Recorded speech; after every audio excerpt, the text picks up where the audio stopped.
Good morning, dear students. Today we will do the second chapter of our history, that is Socialism in Europe and the Russian Revolution. Before start with the chapter, let me tell you 2-3 things. This chapter is very easy and this is very interesting. Don't go through this chapter like a history chapter, just listen to me like a story with a flow के साथ आप मुझे सुनते रहिए and I will tell the whole story of socialism in Europe and the Russian Revolution. So look at the name of the chapter. You can see the two parts are here. One is socialism in Europe and other is the Russian Revolution. Let me show you the map. Here is the map of Europe. ये world map नहीं है. It is the map of Europe. This part of Russia, it is in the Europe continent. नीचे आप अगर इसमें पूरा picture नहीं है, यहाँ पे कैस्पियन सी है. कैस्पियन सी के ऊपर वेस्ट में रशिया का जितना भी पोर्शन है that is in Europe continent, और कैस्पियन सी के ऊपर ईस्ट में जितना पोर्शन है that is in Asia continent. Today we will discuss about the socialism in Europe. This is the part of Europe. इस पार्ट में socialism का क्या रोल है एंड रशिया का रेवोल्यूशन क्या था. Okay, so before start with the chapter, let me tell you 3 very important terms which will be frequently using in this chapter. ये जो 3 terms हैं ये बहुत frequently इस chapter में use होगा. So let us first know the meaning of these 3 words. अब देखो फर्स्ट वर्ड क्या है, capitalism. Second word is socialism. Third word is communism. If you observe, you can see at the end of each of this word there is ism. Capitalism, socialism and communism. Means when ism is there means this is the ideology. This is the belief, the philosophy. Capitalism is a philosophy, ideology, and the people, those who believe in this ideology, they are known as capitalist. पहले आपको ये समझना है, ये capitalism हो, whether it is socialism हो, whether it is communism हो, these are philosophy, these are thinking, ideology. जो लोग कैपिटलिज्म आइडियोलॉजी और फिलॉसफी को मानते हैं they are known as capitalist. Similarly those who believe in socialism they are known as socialists, and those who believe in communism they are known as communists. एक और word है communism के साथ मिलता जुलता, that is communalism.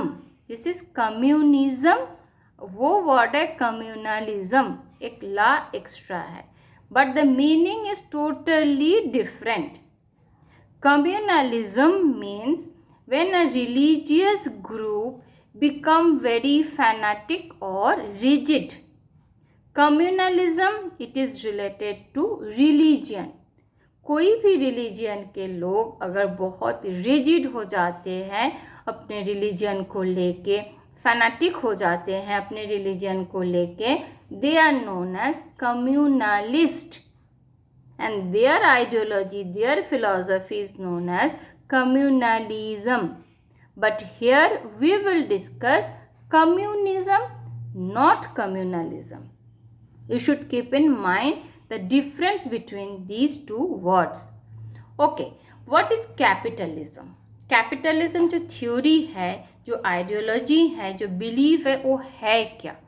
Actually capitalism का मतलब है कंट्री में जितने भी इकोनॉमिक रिसोर्स हो, प्रॉपर्टी हो, everything is controlled by the private individual. Individual और प्राइवेट कंट्रोल करते हैं। Means capital means wealth is concentrated in the hands of few people. कुछ लोगों के हाथ में ही ज़्यादा से ज़्यादा वेल्थ होते हैं। मीन्स कंट्री में अल्ट्रा रिच भी होते हैं जिनके हाथ में कंसेंट्रेट होते हैं wealth, they are ultra rich, super rich, और अल्ट्रा पुअर भी होते हैं, सुपर पुअर भी होते हैं। तो कैपिटलिस्ट कंट्री में, कैपिटलिज्म में पुअर और रिच में गैप बहुत ज़्यादा होता है। जो रिच है वो बहुत ज़्यादा रिच है, जो पुअर है वो बहुत पुअर है, बीच में बहुत ज़्यादा लोग नहीं होते हैं। ये मोस्टली कैपिटलिज्म में जो फैक्ट्री ओनर्स होते हैं दे आर कैपिटलिस्ट। जो कैपिटल इन्वेस्ट करते हैं, ओनर्स ही कैपिटल इन्वेस्ट करते हैं, पैसे इन्वेस्ट करते हैं। कैपिटल हमने कहाँ पढ़ा था? इकोनॉमिक्स के चैप्टर में। Factors of production, land, labour, physical capital, working capital, है ना, physical capital and human capital. Physical capital here जो कैपिटल इन्वेस्ट करते हैं they are capitalist. Means property, economic resource will be controlled and owned by individual. State के पास कुछ नहीं होता है और पुअर एंड रिच में बहुत ज़्यादा गैप होता है। This believe, this philosophy is known as capitalism, and people those who believe in this philosophy they are known as capitalists. Second philosophy क्या है? सोशलिज्म। सोशलिज्म ये वर्ड अगर आप देखोगे, जैसे कैपिटलिज्म कैपिटल वर्ड से आया है, सोशलिज्म आया है सोशल, सोसाइटी। तो सोशलिज्म में क्या है? Just opposite. जितने भी प्रॉपर्टी स्टेट के पास है, मीन्स कंट्री के पास है, इकोनॉमिक रिसोर्स है, प्रॉपर्टी है, उसमें सभी सिटीजन्स का इक्वल शेयर है। ना तो किसी के पास ज़्यादा है, ना तो किसी के पास कम है। जैसे कि कैपिटलिज्म में होता है, रिच के पास बहुत ज़्यादा रिसोर्स होते हैं, पुअर के पास बिल्कुल ही इकोनॉमिक रिसोर्सेज नहीं होता है। लेकिन सोशलिज्म में ऐसा नहीं होता है। स्टेट के पास जितने भी इकोनॉमिक रिसोर्स होगा उसके ऊपर सभी सिटीजन्स का इक्वल शेयर है, इक्वल राइट है। This is the philosophy of socialism. क्या लिखा? All citizens have equal share in economic resources. अब third one is communism. Socialism and communism more or less same है, बट सोशलिज्म के बाद ये communism philosophy आया था। तो we will do in the chapter subsequently. तो कम्युनिज्म का मतलब क्या है? कम्युनिज्म का मतलब है जितने भी इकोनॉमिक रिसोर्स है that should be controlled and owned by the country rather individual. Means अगर आप देखोगे capitalism and communism just opposite belief philosophy. Capitalism में इंडिविजुअल कंट्रोल होता है, कम्युनिज्म में स्टेट कंट्रोल होता है। ठीक है। So communism means economic resources are owned and controlled by the state rather than individual. The three words it will come very frequently in the chapter. So you should know the meaning of these three words very clearly. Capitalist, capital investment होता है, rich and poor में बहुत ज़्यादा difference हो जाता है, और it is owned and controlled by individual. Socialism, state के पास जितना भी इकोनॉमिक रिसोर्स है, all the citizens they have equal share in it. Communism, economic resources should be owned and controlled bye by state rather than individual. Opposite meaning of capitalism. Okay, now let's start with the chapter. The age of social change. In a previous chapter, means the first chapter, that was the French Revolution, we have seen the revolution in French. Revolution in France, that is the French revolution. French revolution से पहले French society was divided into 3 estates, clergy, nobility and the third estate. जो first 2 estate, first estate, second estate, they were superior, and the third estate they were being oppressed by the upper 2 estate, first and second estate। फिर French revolution से पहले लोगों को 3 major word जो French revolution के साथ introduce हुआ है, that is liberty, equality and freedom. Liberty, equality and freedom, no one knew about this 3 words.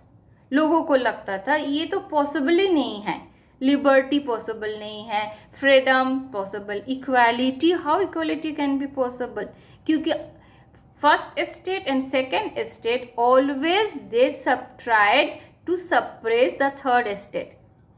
कभी भी थर्ड एस्टेट को इक्वल नहीं उन्होंने कंसिडर किया था फर्स्ट 2 एस्टेट।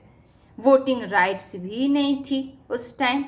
तो इसलिए जो 3 वर्ड्स है जो फ्रेंच रेवोल्यूशन के साथ आया है, liberty, equality and freedom, French revolution के बाद पूरे यूरोप में, अभी यूरोप का मैप आपको मैंने दिखाया है, पूरे यूरोप में लोगों को लगने लगा है, this is the map of Europe, you can see, ये यूरोप में लोगों को yes this can be done.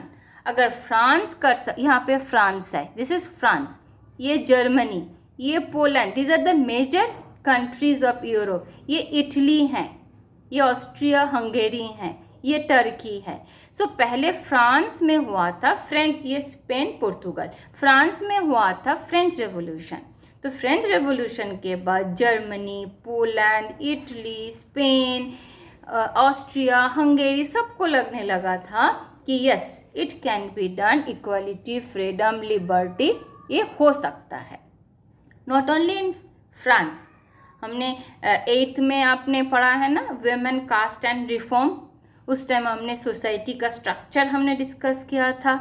तो that time the Indian society was also divided into 4 caste and caste system was very strong during that period. Brahmin upper and kshatriyas upper caste, then vaishyas middle caste and shudras। ये जो French society में third state का condition था, मोर or less India में वो Shudras, same people, Shudras में वही लोग रहते होते थे, जैसे कि पेजेंट्स, बर्बर, कॉबलर, वॉशरमैन, देन स्वीपर्स, ये इनको फिर अनटचेबल माना जाता था। इसमें इनके साथ भी बहुत ज़्यादा डिस्क्रिमिनेशन हुआ है।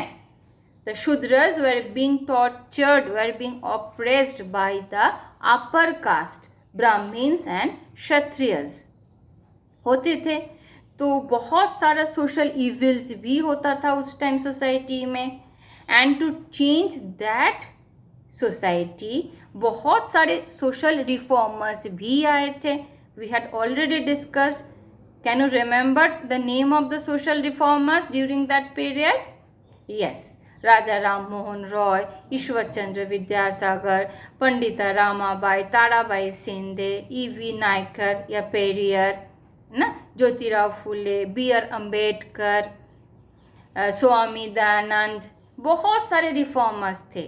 And due to their contribution the society today we are enjoying the freedom, the liberty, the equality, this is all due to their contribution.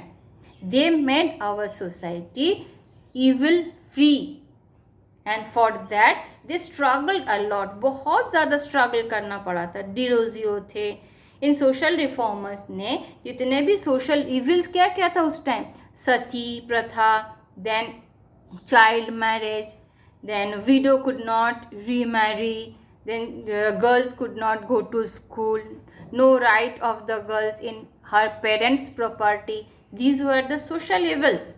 ये सोशल इवल्स में से जितने भी सोशल रिफॉर्मर्स थे उन्होंने सोसाइटी को चेंज किया था। सिमिलरली उसी टाइम पूरे यूरोप में भी चेंजेस आए, लोग सोचने लगे after French revolution the people they started thinking yes it can be done, society can be changed and we can also enjoy liberty, freedom, equality. But क्या हुआ था, एक कंट्री में all the people can not be the same.